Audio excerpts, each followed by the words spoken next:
प्रभारी बना दिया, अब तक क्यों माथुर थे? हाँ, बीजेपी में असर हो पाएगा? देखिए सरकार बनने के बाद ओम माथुर जी कभी यहाँ आए, जो चुनाव जिताने वाले प्रभारी हैं उनको तक भारतीय जनता पार्टी तवज्जो नहीं दे रही है।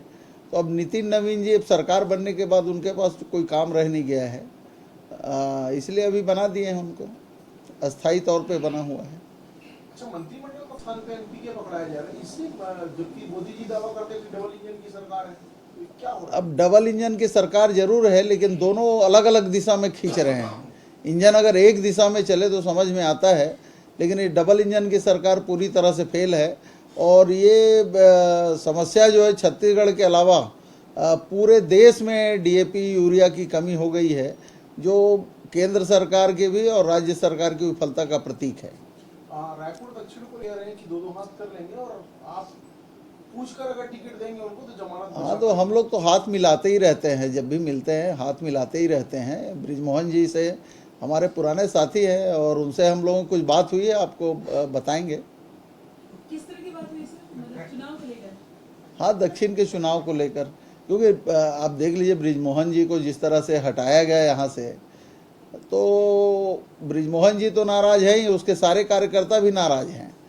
तो दक्षिण में इस बार बड़ी अच्छी स्थिति रहेगी कांग्रेस की। सपोर्ट करेंगे क्या? अब वो खुले तौर पे कैसे सपोर्ट करेंगे वो, लेकिन करेंगे जरूर सपोर्ट, कांग्रेस को ही करेंगे। राजेश मोहन जी कह रहे हैं कि बड़े से बड़े भी देखने में भी है। उप मुख्यमंत्री अरुण साव ने भी केंद्रीय मंत्री से मुलाकात की। भाजपा के नेता लगातार मिल रहे हैं। बृजमोहन जी भी बोले कि बात हुई है, लेकिन बात करने का कोई असर नहीं दिखता। हजारों ट्रेनें रद्द हो रही है, लाखों यात्री परेशान हो रहे हैं। देखिए, इससे यहाँ के 10 सांसद जाके रेल मंत्री से मिल ले, प्रधानमंत्री से मिल ले, उसका कोई असर नहीं होगा, क्योंकि अडानी को कोयला ले जाना है, तो अडानी के कोयले के लिए रेल तो रद्द करेगा ही।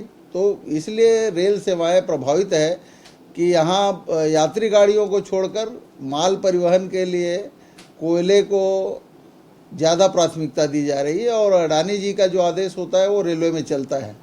बृजमोहन अग्रवाल कह रहे हैं 1 साल में ये समस्या से छुटकारा मिल जाएगा। कुछ पाने के लिए कुछ अब बृजमोहन जी को अपनी समस्या से कब निजात मिलेगा, पहले वो बता दें। कुछ जिलाध्यक्षों के बीच 10 तारीख को रायपुर दक्षिण को लेके कितना रिचार्ज मिल पाएंगे? अभी हमारी एक कमेटी आई थी, फैक्ट फाइंडिंग कमेटी, आदरणीय पूर्व मुख्यमंत्री वीरप्पा मोइली जी का और चौधरी जी, उन लोग अभी सभी जगह संभागों में जाके लोकसभा क्षेत्रों का और सब कार्यकर्ताओं से भी, प्रमुख नेताओं से चर्चा किए हैं। अब प्रदेश स्तर पे हमारे जो प्रमुख नेतागण हैं और पदाधिकारीगण हैं, वो चर्चा करेंगे कि आगे हम लोगों को क्या रणनीति अपनानी चाहिए। और मुद्दे भारतीय जनता पार्टी ने कांग्रेस को बहुत दिया है, क्योंकि आज आप देख रहे हैं कानून व्यवस्था की स्थिति पूरी तरह से फेल है। किसानों की सबसे बड़ी समस्या है कि ना उनको खाद मिल रहा है, ना बीज मिल रहा है। डीएपी की जगह कोई और दूसरा खाद ले लो, यूरिया की जगह तरल ले लो, और आज बीज नहीं मिल रहा है तो दूसरा जगह कहीं से खरीद के आप धान बो लीजिए। तो इस तरह की समस्या पहले कांग्रेस सरकार में इस तरह की समस्या कभी नहीं आई। आज ये सरकार जो है किसानों को हतोत्साहित करने का काम कर रही है।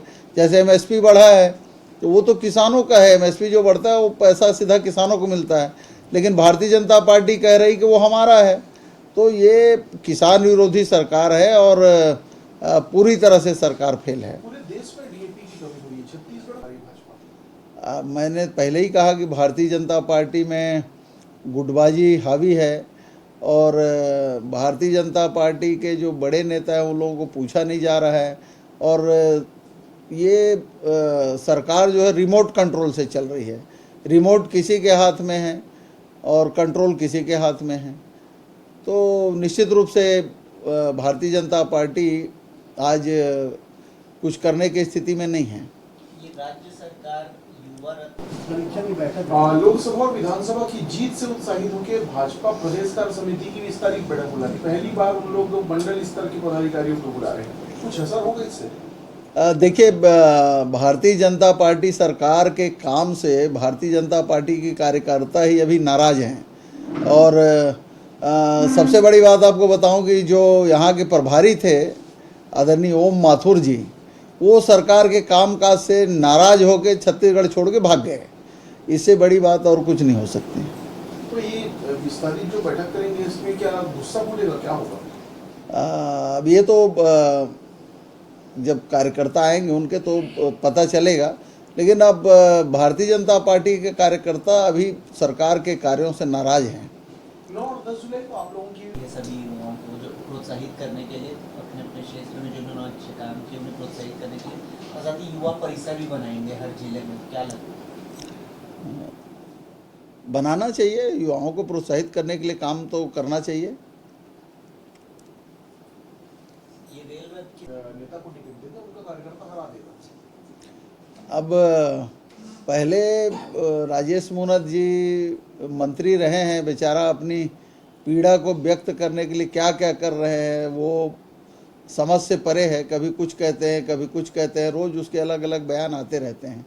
तो अभी वो अपना मानसिक संतुलन बेचारे का ठीक नहीं है और मंत्रिमंडल में शामिल होने के लिए लगातार कुछ ना कुछ उपाय करते रहते हैं, तो कुछ बातें ऐसी बोलते रहते हैं।